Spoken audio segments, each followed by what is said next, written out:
If you've learned how to checkmate with a rook and king versus king, this one will probably be even easier. Thanks, Monica.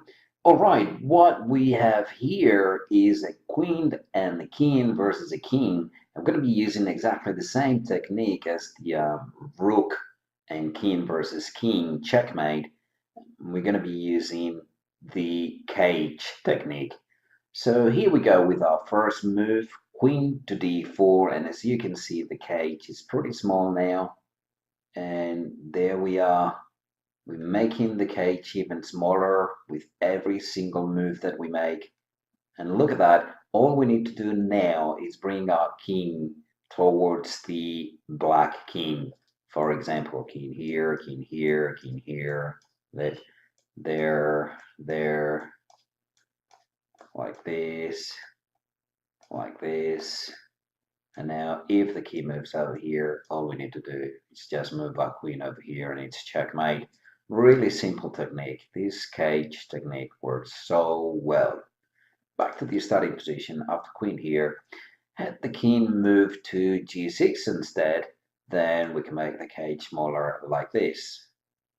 Or if the black king had moved over here, then we can shrink the cage like this.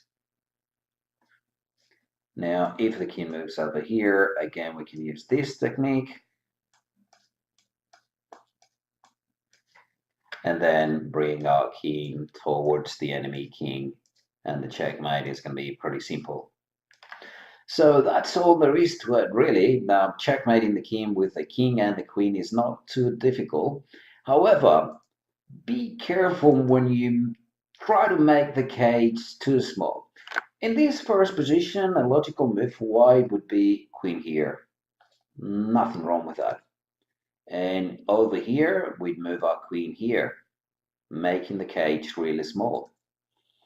In this position, however, we've got to watch out because if we apply a move like queen here, the white king is in a stalemate position. So watch out for a stalemate. A much better move here would have been queen here.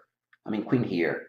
And now all we need to do is move our king towards the enemy king like this, like this. And it's going to be checkmate like that. So watch out for the stalemate trick, but other than that, as you've seen, the technique is not difficult at all. It's called the cage. You just shrink the cage and bring your king towards the enemy king. It's going to work.